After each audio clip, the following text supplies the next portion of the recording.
And today we have the amazing Sarah with us. I am a real estate agent in the Sarnia and Lambton area, and we're going to dive into the Sarnia market today. The median price of last year in the Sarnia area was at about $483,000.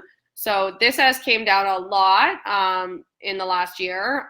Interest rates are definitely to blame.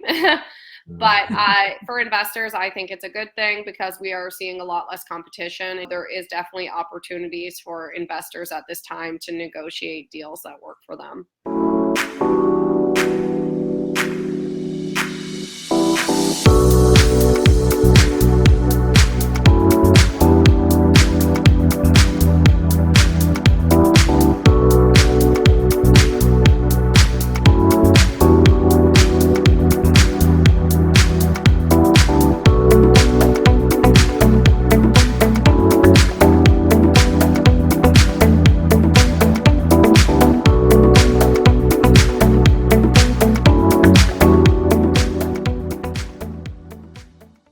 Welcome to the Canadian Real Estate Channel. My name is Jeff Barker. This is Dakota Warkentin. And we are the co-founders of Opinicon Investments. And at Opinicon Investments, our biggest goal is to help people build wealth through real estate investing. And today we have the amazing Sarah with us. Sarah, how are you doing? I am good. How about both of you?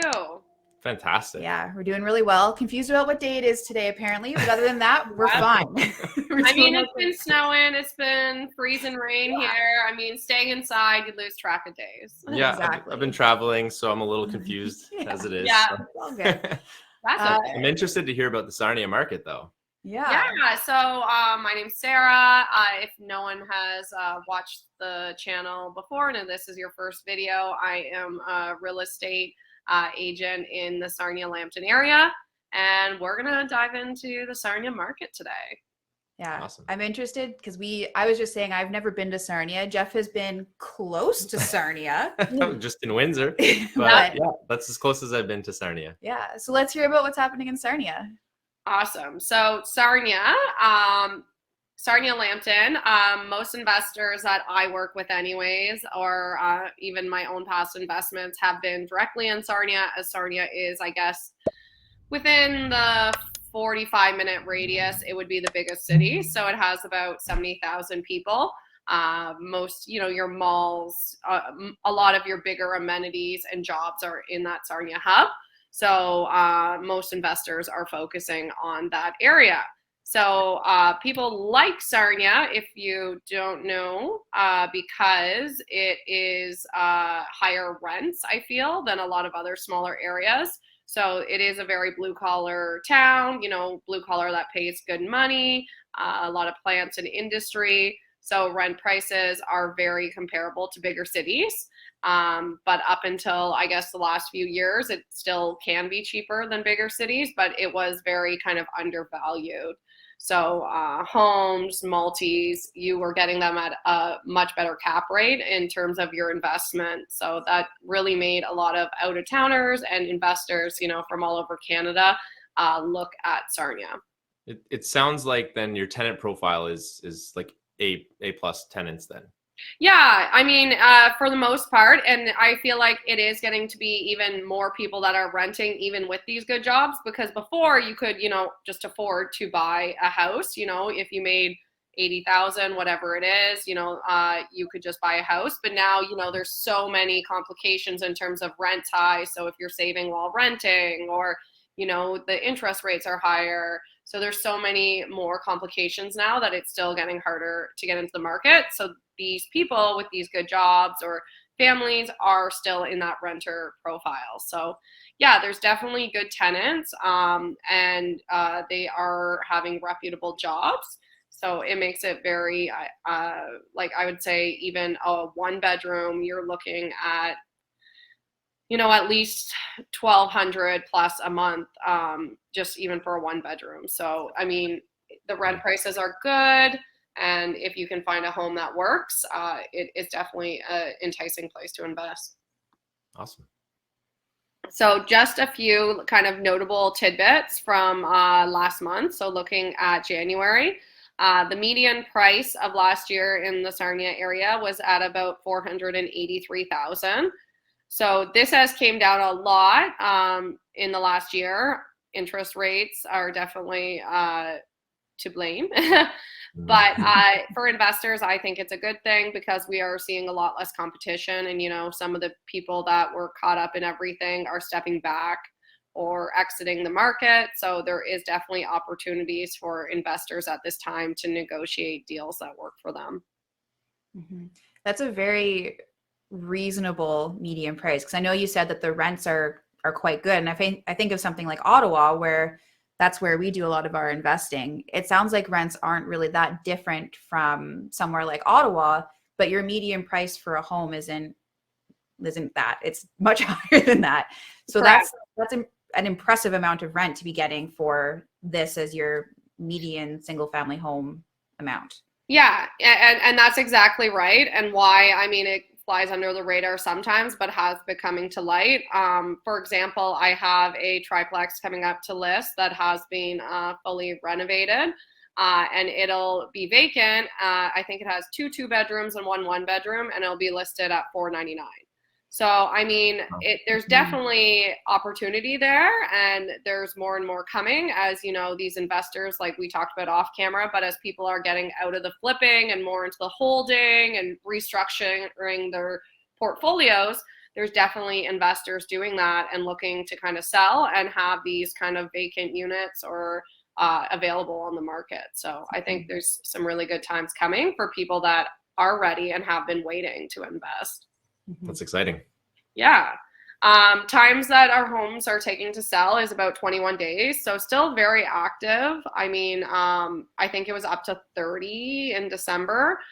So it's come down a little bit, but I also think people are just kind of getting the hang of pricing homes where they're at versus, you know, that balancing act of people wanting to overprice because that's what the comparable showed 90 days ago. Yeah, you have that initial shock when the interest rates rise, and then people get anchored, and then now all of a sudden they're like, okay, but we still want to buy a home. Yeah, and I'm noticing that with my residential listings as well. It's like, okay, these are the comparables, but if you sold a year ago, you would have got that. It's different today. And people are starting to get the whole, you know, I get that, you know, it wasn't the time. So homes are still selling for, on average, 96% of their asking price. So, I mean, it's not the 105 we got a year ago, but they are still selling if they are priced correctly. The number of listings is still trending upwards, and I think this is going to increase as well. So as of when I wrote this about a week ago, we had about 261 active listings, which I know compared to Ottawa or a bigger city, that seems small because that won't even be Sarnia. That will be, you know, the Lambton County area. But if you can believe it, when it was like the heart of COVID and, you know, prices were crazy, sometimes our active listings were sitting around 50. Wow. I mean, it makes sense. Ottawa is a much bigger area. Yeah, that's quite low. It's impressively low. Yeah. So, I mean, the listings are returning to about 2016 levels. And I'd say, like, just to give everyone kind of context, it was about in like 2018, 2019 when you would see the trickle of multiple offers just starting. So it was just starting. So it was before COVID, but it was definitely after probably Ottawa and Toronto when everyone was getting into that kind of booming of multiple offers and the demand on homes. So 2016 back to those levels. And it is still lower, though, than the historical average of how many homes are on market in Sarnia. And it's interesting because that's creating demand, right? Even though things kind of slowed down for a couple of months, this is still going to create demand. So we know that's like something is going to have to happen where, you know, prices might end up going up a little bit again because the fundamentals are still there where people are going to need to buy homes and there's not enough supply. So it'll be interesting to see what happens, right? Yeah, like in the political landscape and everything that we talked about with the, you know, in previous months in terms of the lack of housing, I think it even shows in the numbers because if we look at how much the interest rate has increased in the last year, the home prices have not went down accordingly, right? There are still, it is still higher than what it should be if it just went based on the interest rate. So Yeah. I do believe that it definitely still is in demand, and it's going to be exciting to also see, you know, the Bill 23 that's in Ontario allowing, you know, accessory buildings. It's going to be interesting to see how that affects. I dove into that a bit here as well, but I know a lot of the cities, it's like a lag because a lot of the cities still don't have it in their official plan. So it's like, when is it going to come? And when are investors going to take advantage of that? Already. Already. Yeah. And again, Sarnia is always delayed. Yeah. I know we could talk about Bill 23 for a while. We're already taking advantage of it, but I know some municipalities are kind of dragging their feet a little bit on it. So we'll see. Yeah. Technically they're not allowed to, but they're trying to delay the permit approvals. So we'll see. Yeah, and I think that's still happening. I know when I asked here, because I had a listing go up, which should have been residential, but it was it's still up, but it's 2 houses on 1 lot. So it's been a merged lot. So they're like, well, I guess you could sever. And I'm like, well, according to Bill 23, you could turn that house that was only allowed to be in a shed into a house. But it's not a part of the official plan yet, you know? So it's like, they are the smaller towns, not pushing back, but it's just always slower, right? There's not as much pressure, I feel. So it's going to come here. And I mean, now is a great time, I feel, for those investors to work ahead of when it's, you know, norm, just like you guys are, like, before everyone says, oh, this is a great idea, let me do it now. Before everything gets flooded with permits and everything. We want to slide ours in a little bit earlier. So we slide it in, know what's going on, because I do think it's, even among my investors that I work with, I think it's something that's still not out there, you know. I'm like, well, they're asking, is it a legal triplex? I'm like, well, it's a legal duplex. They're applying for this, but technically, you know, Bill 23 says it's fine, right? So I mean, we'll see how that goes. But for now, this is your warning, investors. Get ahead of everyone else and look into the bill and know everything about it, because this is your job as active investors. 100% agree. Love it.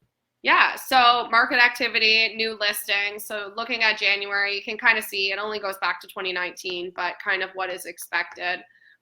We have seen a surge, and it's kind of going back to 2020.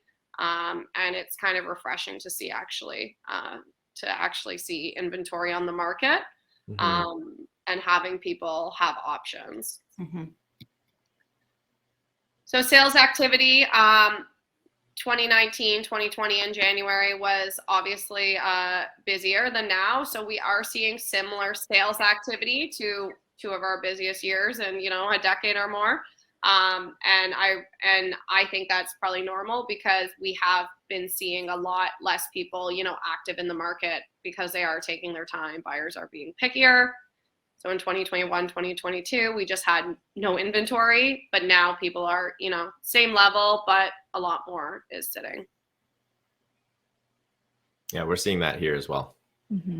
Yeah, which is good if someone needs to sell, and you know, like, I feel people still have hesitancy to offer less, because, you know, they have that kind of in their back of their mind of what's happened the last 2 years and how it won't work. But I mean, some people do need to sell. So if you can work that out with them and make it attractive to all parties, I think there is still a lot of opportunity as buyers in this market to work out a more favorable deal than you've been able to do in a long time. Yeah. I mean, we even talked to a lot of our our students, like, just put in the offer that makes sense for you, and don't be afraid if it's a little bit less than what they're asking. Like, put in the offer that makes sense. The worst they can say is no. Yeah. Right. As long as your offer is logical, then as an investor, and especially if it's a multifamily, it should be an investor on the other side typically. So they understand that. Yeah. Even singles. Yeah, and I agree. And I say, you know, you have like both ends of the spectrum. I feel you have the clients that are just like, well, you know, the market's terrible, so I'm going to just offer this, and it makes no logical sense. You know, you still have to be logical. You still have to present your case, but as long as it makes sense and we can present that, you never know where it's going to go, and you shouldn't be worried about offending anyone. Yes, thank you. If it's illogical, I'm going to call you out on it. It still has to be logical. We're not embarrassing everyone. Yeah. Unless you know some insider dirt on what the other person needs or something, we're going to have to make sure it makes sense. Yeah, we 100% agree. Months of inventory, I think it's pretty obvious here what's happening, but we are getting back into that balanced market. So although, you know, everyone's saying, oh, everything's going wild, I mean, it's still just 3 months of inventory, which is a balanced market. So we will see what happens in the spring market. It's definitely starting up. I'm starting to get lots of calls for listings that were, you know, non-existent in December, which is generally a slow time. So whether there's going to be an influx, which is going to drive that over that 3-month mark, we will see. But the demand's definitely still there, because I know January of 2022, less than the 1 month of inventory, that was probably the most wild month I've seen in my time as a realtor, where the numbers that were on paper just really didn't make sense, what people were willing to spend. Yep. Yeah, we saw a lot of that. Even we had sold a flip kind of at the peak in Ottawa, and we couldn't even make sense of the prices that we were getting offered. So it was a wild time. Which is great as a seller, not great as the buyer, especially if it was an investor and we're getting into these times and they're wanting to do something with it. You know, I'm sure you have clients or students that have made those mistakes. Mm-hmm. And I guess all I have to say is that if this is you as an investor watching it, you know, it can happen to anyone, just like the stock market as well. I like to compare it. You know, we get caught up and really take it as a lesson and don't do it again. Yeah. Yes. It has happened to a lot of people, for sure. Yeah. Learn from it. Yeah, learn from it. And it's not going to be your last deal, basically. Just because, you know, you fell flat on your face in one deal doesn't mean that it's going to happen on your next one, right? Yeah, exactly. Well, let's see, what else do I got? So this would be new for you, and this might, I know you guys have never been to Sarnia, so it might be a good little map diagram. So I like to do these every month. Yeah, we're all about Sarnia. This is also geography lesson. This is it. This is all of Sarnia, and that point in the left top corner is not Sarnia. That is Point Edward. So to give everyone that doesn't know much about Sarnia, but Point Edward is where the Blue Water Bridge connects to Michigan. So it would be like if you continued off the 402, the bridge would be there. So Point Edward is its own technical community that would be, you know, very waterfront. There's also really nice community to live in. There's also a casino, which gives lots of money to the community as well. So taxes are low, great place to live. I don't include it in my investors just because the price point is often higher. So oftentimes it's not really an investor's neighborhood. It just doesn't make logical sense. So it's not somewhere I take people. That's not saying there's not deals, and it's not like there's $5 million homes there. They're just higher to make sense for the rent comparisons, where you could get similar rent, you know, in central Sarnia or somewhere with a much lower buy-in. So that I kind of leave out. But breaking Sarnia here, we'll start at the north end. So north end, again, you see how much waterfront it has. Those would be where your big homes on the water are, really great school districts. That would be where a lot of people that have been from Sarnia for a long time want to live. You know, like if you have some money or you have a good job or it's your second or third home, you're probably trying to move to North End from Central or South End or Sherwood area. So that's where people want to be. Great place if you have a rental and you're looking to attract someone who's maybe moving to the area for an engineer job or something that has kids, because those will get you into the best school districts. So good for those reasons. I'd say bad for the reason as an investor because the price point is higher. So obviously when you're also renting it, although you might be able to get higher rent, obviously your pool of renters also shrinks. Right. I guess that's where, and I think we talked a little bit about this earlier, where you're going to get your, like, definitely your class A plus tenant is if you're going to be in the North End. Yeah, for sure. Like that's what you would go for. There is some like, I know we were talking about off camera, but we do really have a lack of, and we're getting a few more, but lack of like apartment buildings, townhouses, condos, triplex. Like we don't have a lot of them, but in this area, we do have some townhouses, condos. So those used to be, I mean, you used to be able to buy one for, you know, 150, even after 2010. And now they're up closer to 400, even for a townhouse. So I think that shows, like, in that area, people like to be there. They're nice communities. They're close to, like, Canatara Park, which is a really great park. You know, it's just an area people like to visit and be. So if the numbers make sense, for sure. But I would say with the investors I work with generally, that's not the first area you're going to look. North End on the bottom, just like comparison of January to January.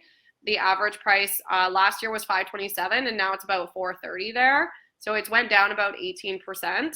I always say with caution too, just remember that, again, we don't have a lot of listings. So sometimes in some areas it can be biased if you see like an outlier. But I do believe this would be accurate. This down by 18%, because last year, January, it was wild, you know, in this area where people were selling homes, you know, in South Sarnia or Central and moving up to homes and didn't really care because they were getting big money for their homes. So these are probably the biggest drops I've seen in the last year, honestly, of doing this. But I definitely think they are accurate just because last January was wild, and now, you know, it's people have realized and the market isn't the same. So and money's not free anymore.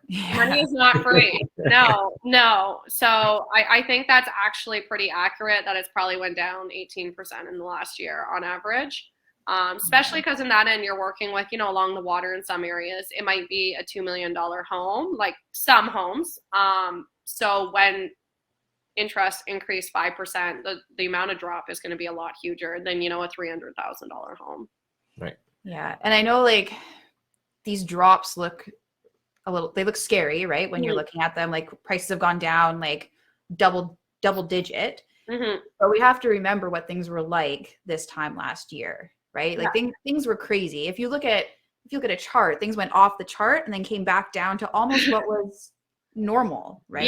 Yeah. On my charts, when, you know, I pull all these stats, it just went, you know, you have a chart, it's going up, then it's like, whoop, on every one. And you're like, yep, that was January. Yeah. But if you draw a straight line through it, it's probably like you'll get the same trajectory that you had previously. You're just going to ignore that one. Just ignore the January and February, and then it started kind of, you know, going down with the interest rates. So so if you unfortunately bought it this time and you're looking to flip or sell, I mean, I hope you're breaking even, or holding, right? Like, I hope you have exit strategies. Central Sarnia. So Central would encompass, you know, so on the left of this page, you know, the downtown waterfront, that would be like your downtown, restaurants, you know, bars, things like that. And then as you get closer to Central, you know, you have your malls. So in this area, there's a lot of, you know, jobs, shopping, businesses. So right through to the Central. Obviously, there are different neighborhoods. Like, there's some that are very investable, and then there's a few that are just like, you know, residential homes, probably not investable. But just kind of group it together because we can't have, you know, 8 little sections we're looking at. Average price was around $387, and now it's $310 in January. So again, a 20% drop. So about the same as the North End, which I find accurate as well. So it is getting more opportunistic to invest in Central Sarnia if numbers make sense, as this was also an area that, you know, older houses were going wild in price just to get into, you know, a better area. But it didn't make sense, you know, for the amount of work the home still needed. So that's leveling out in that area. Sherwood, so your Sherwood Cardiff, people like this area because it's hard to see, but after the 40 towards the right there is Lambton College. So this area is huge for student rentals because it's close. So a lot of international students like to rent by the room. I mean, also just people from other areas, although Lambton College does have a lot of locals because they go there for the trades jobs. They go, you know, like there's a nursing program, there's business, you know, it's a very hands-on college. So it attracts a lot of people. There is a lot of townhomes and condos in Sherwood as well. So the numbers I'm going to say here can be biased because the 360, and then technically it's went up 2%. It could also be because there was a lot of townhomes selling versus single family homes. Because there is, a big mix in that area. It depends what's selling. But I will say it is an area that does hold its value really well, because people can make it make sense for the rentals of the students for the room. Plus, people like to live there. Generally, usually, South End, after Central would be considered like a lower end area to live. COVID has really changed it because people could only afford there, and investors came and like rented homes and made them beautiful. So it has changed, but even though Sherwood is South End, it was always valued as a place people wanted to start or live. So Sherwood was just as expensive as Central Sarnia in many ways, even though it was south. So this is kind of like an oasis there that people just really like to live in it, and it's very kind of family centered. Were you finding, and I don't know, like, are these condo buildings or condo townhomes? Condo townhomes. Yeah. So honestly, we do have some, most of our apartments are in Central Sarnia at the waterfront. So there was a new one that just went up there as well. You can buy them, in that central area. There's one going up right where the T is almost in Central. But besides that, there's a few in that middle, but we have very little apartment buildings, to be honest, which also can affect the affordability of rent because we really don't have much to rent. Point Edwards has some apartment buildings as well. You can't buy at those. Those are just owned by big corporations. Great areas as well, but it's very hard to get into because they're always full. Right. Okay. Yeah, I was curious because I know for places like Ottawa, there are a lot of like downtown condos that people, like, their value actually dropped during COVID because people wanted to get out of them and wanted to get into their own single family home and have a bit more space. They didn't want to have to like share spaces with other people. So I was wondering if that sort of happened with Sherwood, seeing that it's actually really hasn't changed all that much or has gone up maybe a little bit. So I would say overall, again, Sarnia is small. Like you could go from one end to the other in less than 10 minutes and there's never traffic, in terms of traffic jams. I'd say more what was happening is Sarnia in general was trying to leave to go to the smaller communities outside. So we saw a lot more of people moving to Petrolia, Wyoming, Oil Springs, like these towns that have less than 5,000 people because they wanted to get out of Sarnia. They wanted to get away from their neighbor that would call if they were outside on their porch, things like that, to these communities that they felt were more rural and people were more laid back. Interesting. So okay. Less of, like certain neighborhoods moving to others and more of just moving out of the city. But again, it was hard to find. So it was restricted because there's only so many country properties. There's only so many smaller towns, or the people that wanted, I saw a lot of older people wanting to move to apartment build, like to have that community or have less work because they didn't have the help. Mm-hmm. But we didn't always have apartment buildings or rentals available. Right. That's an interesting, I've never thought of it kind of the reverse way where you have people that couldn't have people come over to help them. That's I didn't really think about it the other way. All we saw was a lot of people trying to leave the apartment buildings and leave their condos. But yeah, that's an interesting point. Yeah, Sarnia for the most part does have an older population as well. Like that's changed since COVID, where so many young families have moved from Toronto because we saw that as well, right? Where when someone leaves Sarnia to go to a smaller community, someone from Toronto replaces it, right? Because they could work from home. But I think the issue is as well, I have several clients that would move into an apartment, but we can't find them one that even makes sense for the rental prices. Because the new ones that have went up, along the water, which they don't even care to be on the water, the rent prices start at $2,500 a month. Right. Which is why, it is wild. So they're like, this doesn't make sense. I'll wait till the ones in Point Edward, they're around $2,000 for a 2-bedroom. That makes sense. They're older. We don't mind, but you can't get into them. Right. So it's this kind of lack where there probably would be more inventory, but they need a place to live, or the clients or the investors need to have something with a granny suite or something where their family and them can live in together. Sounds to me like you guys need more rentals. We do need more rentals, more development. Yeah. I mean, developers listening. Yeah, more developers. there's been a lot. And then people that are coming into town, I mean, for everyone's sake, because everyone during COVID was buying to turn things into Airbnbs, but there is a ban on Airbnbs in Sarnia unless you live in the home. I mean, I think it's coming to a lot of areas. Yeah. But just an FYI, that has probably affected prices of some homes as well too. So, because you can't make the same money, right? So, yep, it is what it is. It ruined a lot of business models, I think, with those things coming in. And it drops your entry point.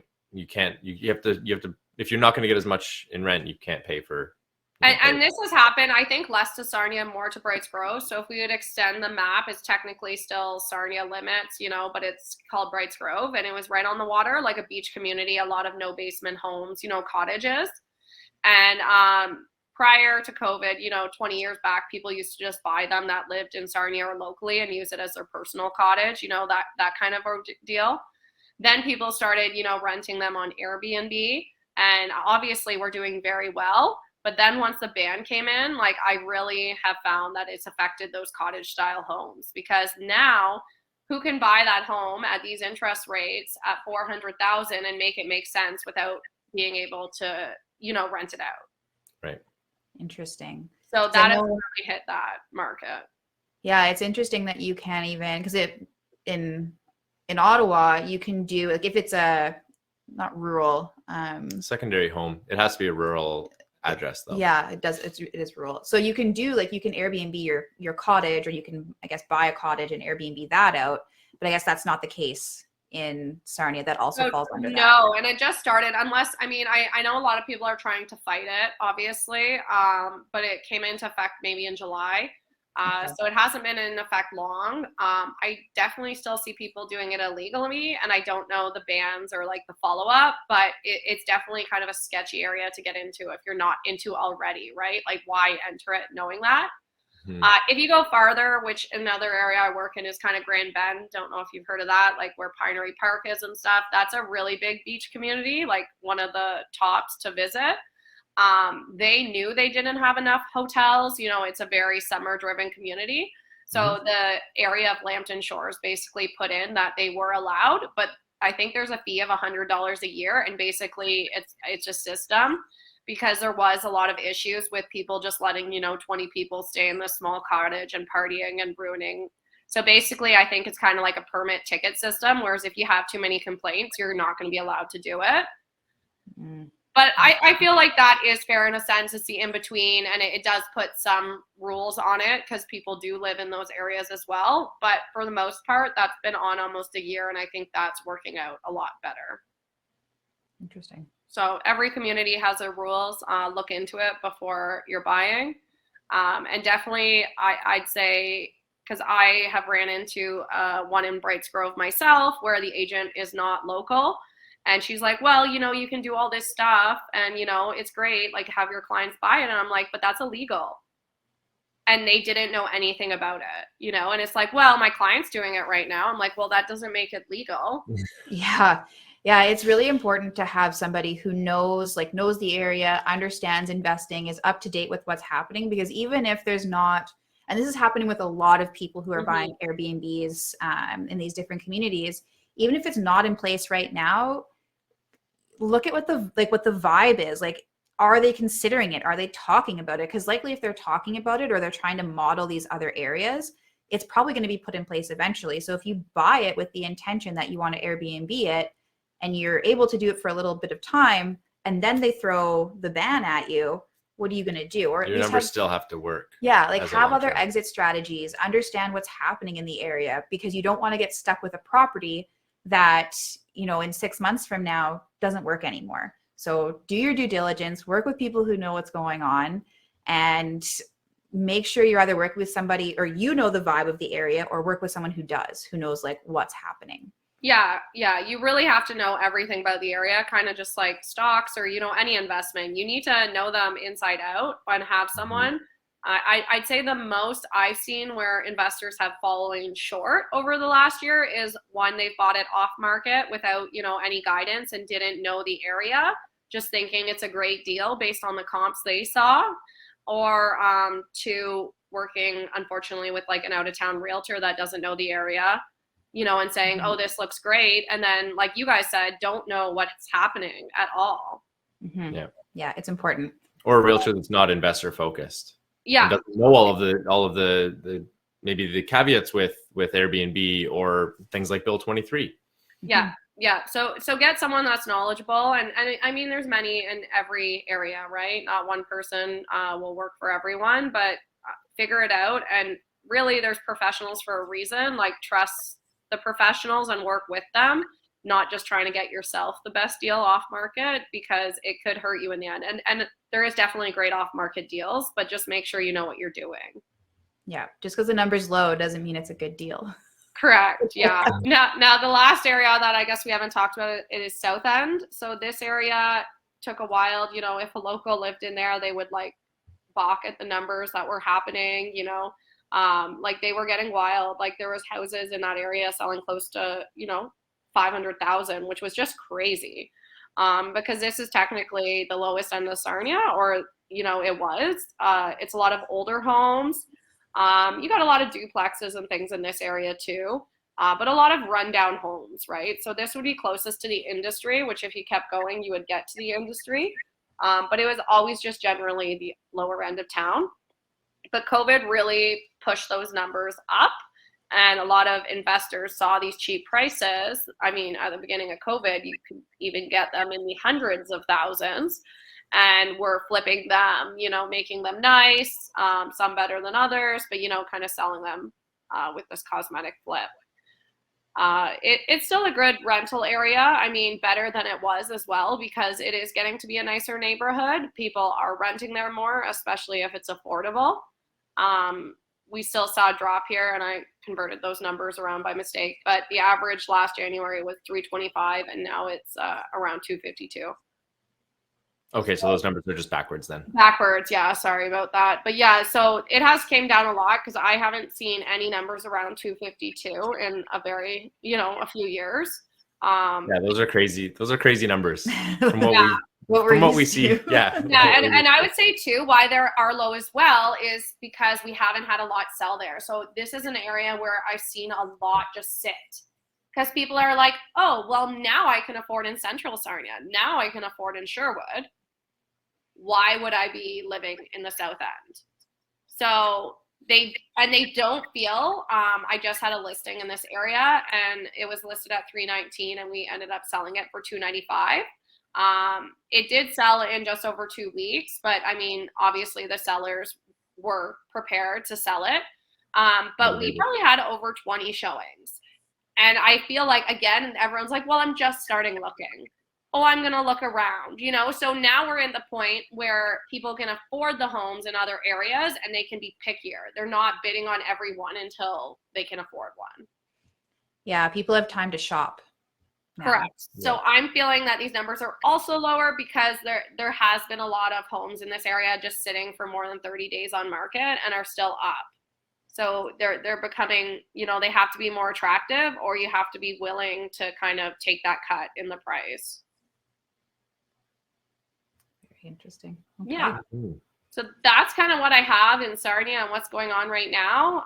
It will be interesting to see what's going to happen in following months, because we all know that January 2022 was wild. So as things start to cool down, we will see kind of where the interest rates goes and where the market activity goes. But I do think we're going to see an increase of activity in terms of sales. I know I have a triplex coming up. I have a single family home coming up in Sarnia, both under 500,000. The single family is totally renovated at 300,000.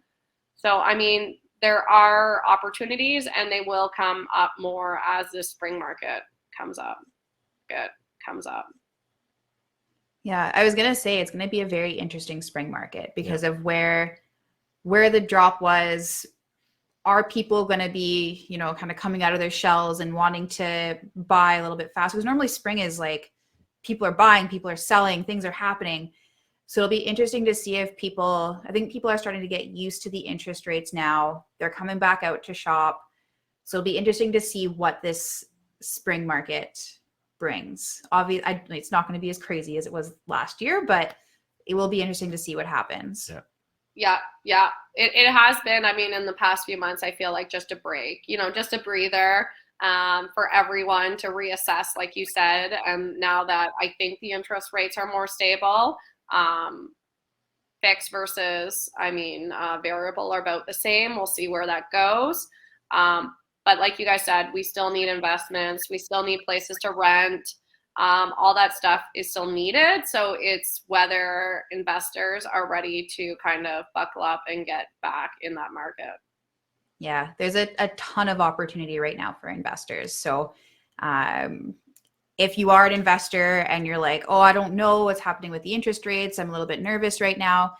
When people get nervous, this is when a lot of investors actually end up, if you know what you're doing and you have a good team around you, this is when investors actually make a lot of money, is when people are a little bit concerned, people are stepping out. The investors that know what's going on, they step in full force. So just surround yourself with a good team, whether that's a mentor or a coach or something like that. Get someone on board who can guide you, and take advantage of some of the opportunities that are coming. I think it's going to be definitely an interesting market. Yeah. Now's the time, talk to Jeff and Dakota or people that have these good coaching platforms. Ask them how their investments have went, because I also feel along with the home prices, there were a lot of coaching groups that just came out of the blue, and they weren't always seasoned investors. Mm-hmm. And sometimes did lead people astray, unfortunately. Yes. And it's like, look at your coach and ask, just like you would stocks, just like you would your other investments, look at it and say, how are you doing? Mm-hmm. Yeah. We want to have good coaches to take us through these rougher times as well, or else who is leading you? Yeah, exactly. And I know the way that we've looked at a lot of our coaches is, what are they doing? And is that what we want to be doing? And if they are doing what you want to do, and they're currently doing it, not like they've been out of the market for however long, or they did it for a year and decided to do a coaching program, are they doing it now? Have they been successful? And how long have they been successful for? Have they been through other market cycles as well, like similar dips, and how they've handled that? Yeah, because there's different ways to invest at different points, depending on where you are in the market. So make sure you have somebody who has created a program that has been through those cycles and can kind of guide you through those changes, because we're at a different point of the cycle now than we were the last couple of years. Things have changed. So it's important to find somebody who knows what they're doing. And then someone like yourself as well, Sarah, that knows the market and knows the area and knows what's coming down the chain, and understands the changes in the environment, like Bill 23 and what opportunities that brings.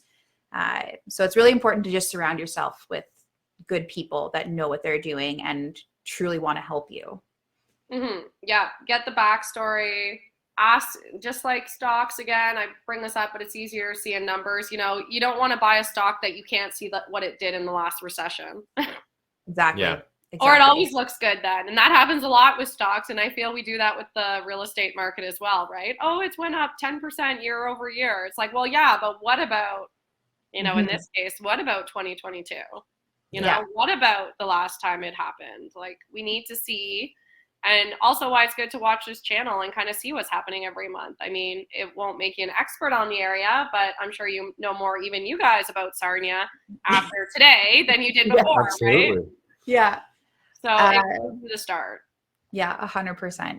If someone, I know you also mentioned that you have some deals that are going to be coming up, some opportunities. So if someone does want to reach out to you, learn about the opportunities you have coming up, learn a bit more about Sarnia itself, how can they get a hold of you, Sarah? Yeah, so on the easiest is Instagram or Facebook. It's just at She Will Sell It. So easy to find. You can send me a DM, or you will see my email and my phone numbers on there. Give me a follow, and I definitely have some more deals coming up in the next few weeks. So that's exciting. And if we want to follow you, how do we follow you? Before we say our handle, yours is really cool. Yeah, and I think it should be in the description. Yeah, I love it. Yeah, if you want to find us, we are very active on Facebook, Instagram, and we also have a new YouTube channel. So you can find us, Opinicon Investments. It's our name right there. Again, yeah, send us a DM. We are always looking for people to partner with on different deals. We love expanding our network, meeting new people. So please reach out if you have any questions or you're interested in what we're doing. Yeah, we'd love to chat. And yeah, thank you so much, Sarah, for everything today. I think, like you said, we learned a lot about Sarnia. We might have to go check it out. It looks like it's a gorgeous area. Interesting market too. Yeah. So thank you so much for the update today. Yeah, thanks for having me. Perfect. All right. Till next time, guys. Thanks for tuning in.